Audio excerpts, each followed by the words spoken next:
Welcome to Mastering the Attention Economy podcast. I'm your host, Ari Lewis. Twice a week, we interview entrepreneurs, executives, and industry leaders on how to break through the noise and capture the audience's attention. Today's guest is Andrew Neeme. Andrew is a professional poker player and a successful YouTube vlogger.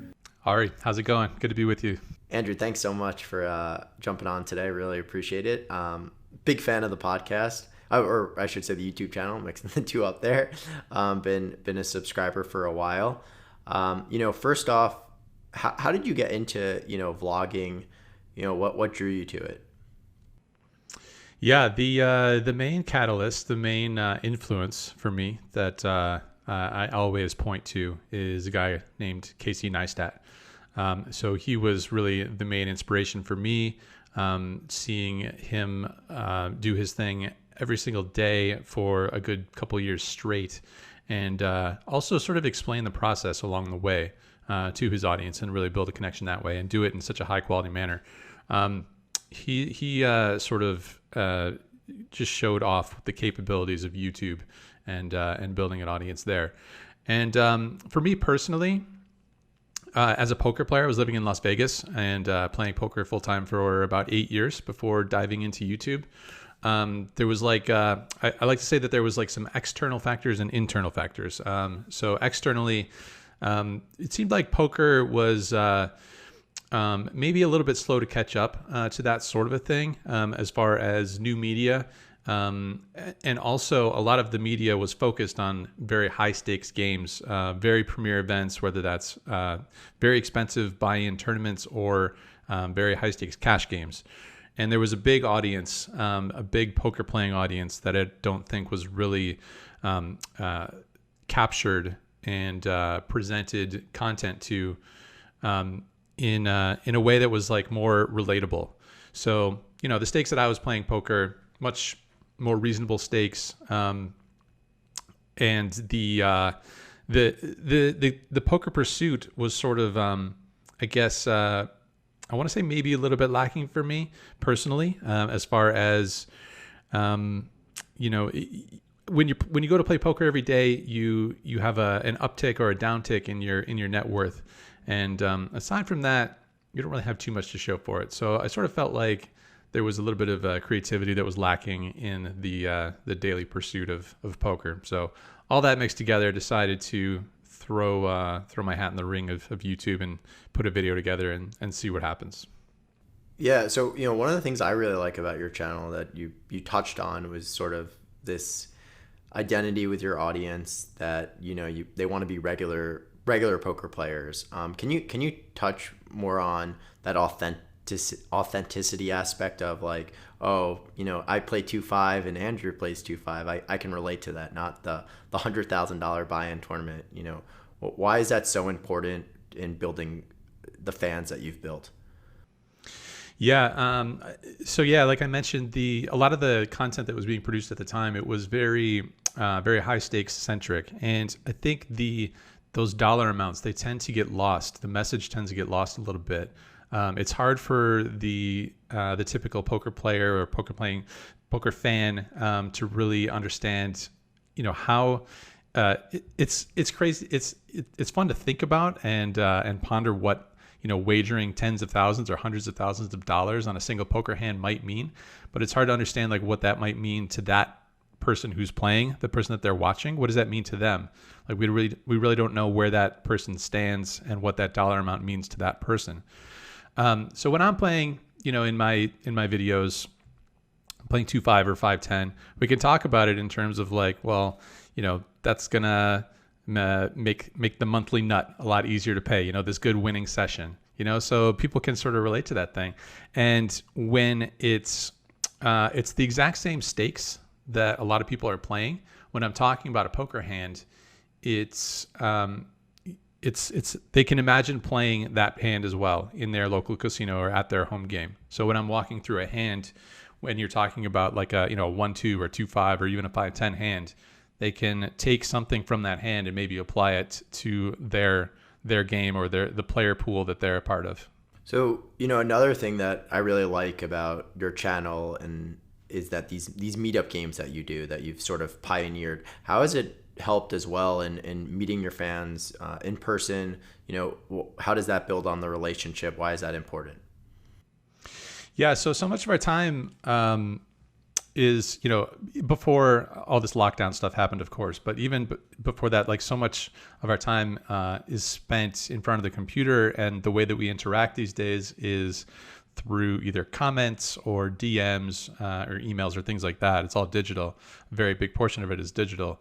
And to be able, and I think it comes back to, the authenticity factor and being able to get face to face with someone. And, as mentioned, we're playing similar stakes as the audience is, to be able to move the audience and the discussion from just the digital platforms to face, and to have an actual interaction, to be able to like have that experience with people that are into the content. It makes for just a pretty fun experience, for all of us, for both the people that come to the meetup games and play poker with me and my co-host Brad Owen, who's also a content creator, and so it's great fun for them, and it's fun for us. It's to be able to host a game at a local casino, and to be able to travel around and do that. It's kind of like part of the poker dream, to make this part of your living. So, one of the things that I think is unique to the poker industry is sort of the dedication of the fans. I think that you have a really dedicated fan base, but at the same time, that audience, it's hard to expand out of that niche, right? Like, you either know poker or you don't know poker.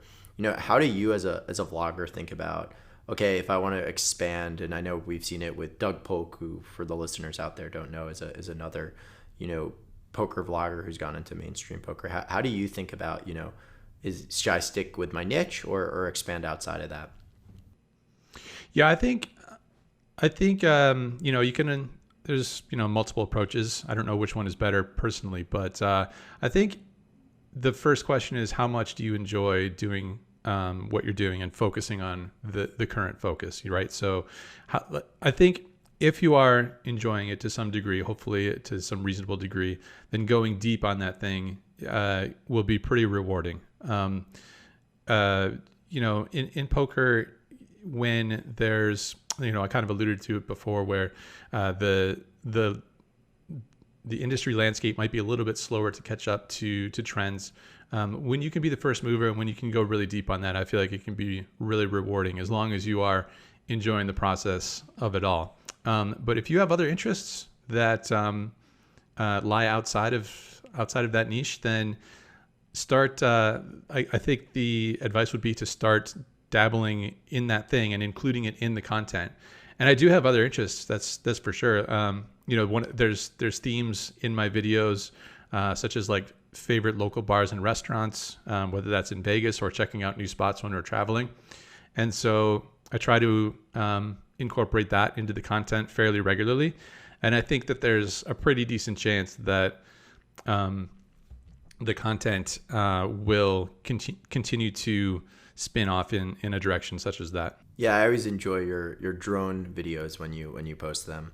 Love the drone. I mean, that's my favorite. That's my favorite as well. If you find a track that just matches perfectly, a music track, that's gold right there.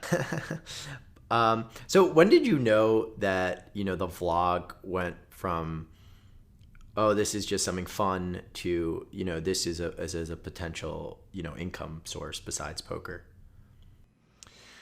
I think when I started the vlogs,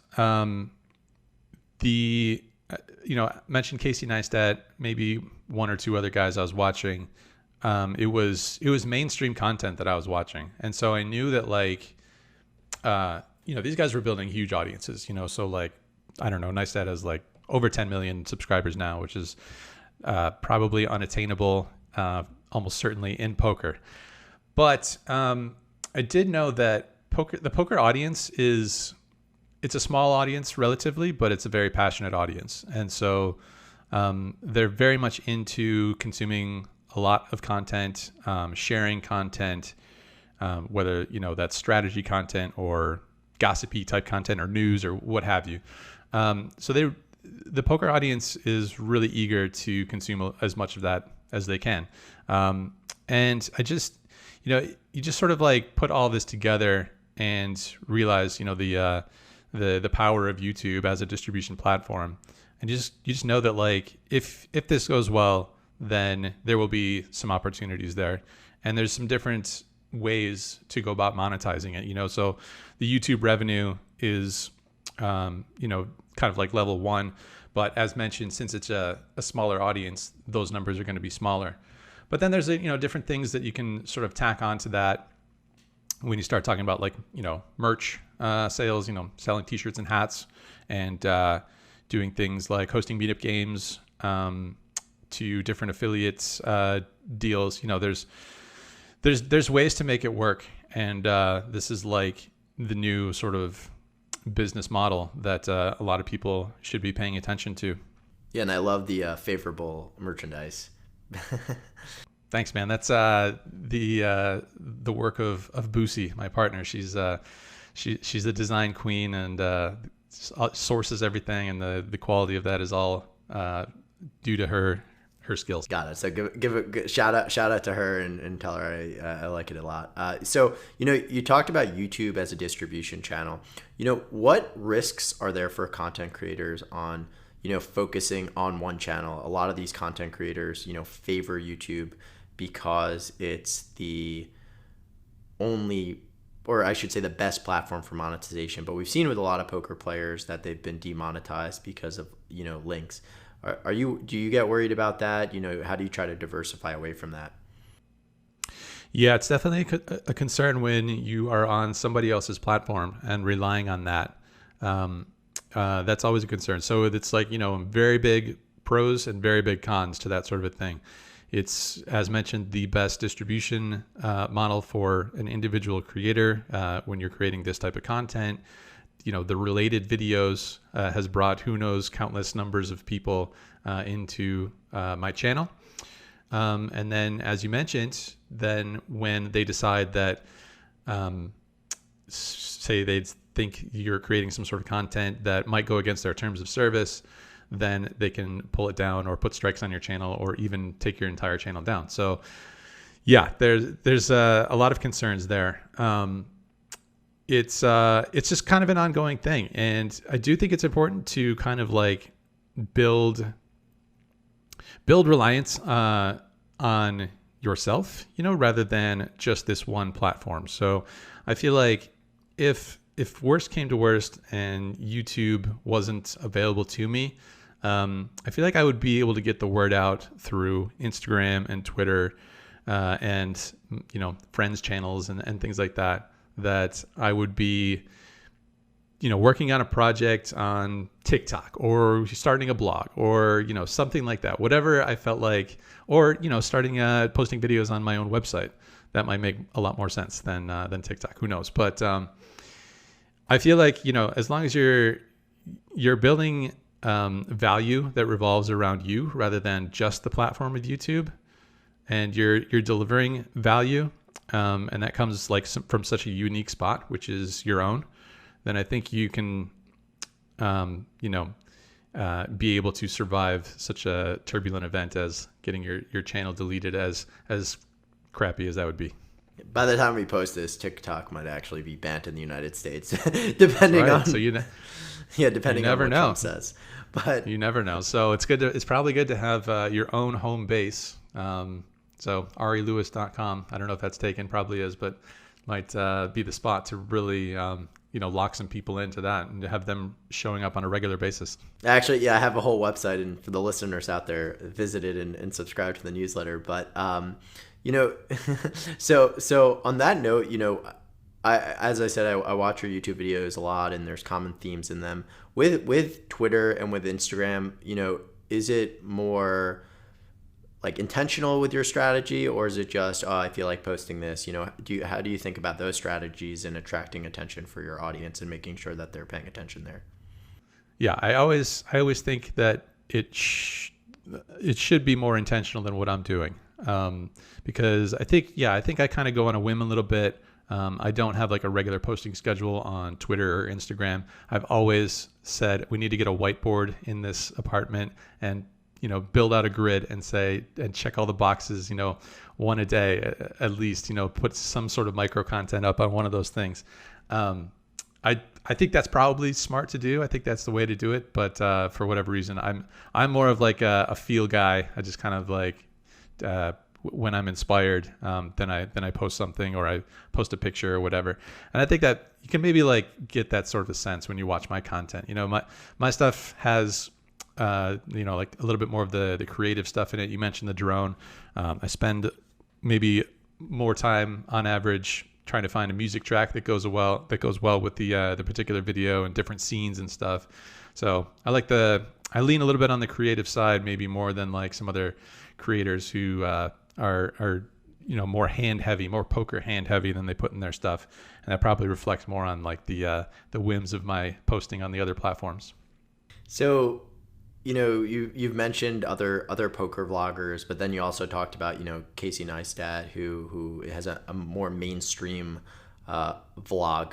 Do you see a lot of professions going the way of, instead of being employed, and I know with poker players they were always independent, so they weren't necessarily employed, but do you see it going the way of people are going to, I'm going to create a vlog and try to become this independent content creator versus working for someone? Do you see more and more people doing that in adjacent fields? I think it's I speak from experience and from testing this thing out, but I think, in my opinion, it's such a no-brainer to get out there and like whatever your medium of choice is, whether that's writing or photos or video blogs. I think it's such a no-brainer to be doing this sort of a thing, whether you're an employee or you run a business or what have you, independent contractor. I think it replaces the resume in such a big way and makes you stand out in such a big way, and it does a lot of the work for you in terms of sharing that resume. As mentioned, the related videos thing has brought who knows how many people into my channel. So I think you can apply the sort of formula that I put into my videos to where you are sharing insight into the thing that you've been doing and delivering value and building an audience and using that to reach whether it's new customers or a potential employer or people that you want to work with, other businesses that you want to work with, all sorts of things. So to me, I would highly recommend getting out there and doing some creative work. And I guess, on that note, what would you recommend as just like an easy way for people to start? Like, what trends should they be looking for, right? You mentioned all this high quality content, but there was no one doing the everyday poker life. What would someone in maybe an adjacent field be thinking about as, a way to spot a trend or types of content to put out? I mean, I would start with just searching what's available in the field that you're in, just like doing going on YouTube and seeing what people are watching and seeing if there's a unique way or like a unique perspective that you could bring into that field based on what you've lived through and like what services and what value you can deliver. And as far as trends, I'm not sure, but I mean, you could just search for what's trending on YouTube and see what people like to watch, or what creators have lots of followers and things like that. But you don't necessarily need to just do what they're doing. I think you can, if you think that you have a unique perspective on literally any field that you're in, or it doesn't even have to be like something that's so groundbreaking. You don't really have to reinvent the wheel. You just kind of have to get out there and maybe start local. And if nobody is doing what you're doing, or if you're doing it somewhat differently, I think you just get out there and go from there. Yeah, that's great advice. So as we wrap up, where can people follow you on social media? Where can they buy your merchandise? Yeah, the main hub is the YouTube channel, so it's youtube.com/Andrew Neeme. And then Twitter is also Andrew Neeme. Instagram is YAY Andrew, which is a little strange of a name, but that's what it is. And favorableapparel.com is the way to support the vlog via some fresh threads. Yeah, and the links will be on iTunes and in the YouTube channels. Thanks so much again, Andrew, for joining me. Really appreciate it. Sure thing. All right. Thanks for having me.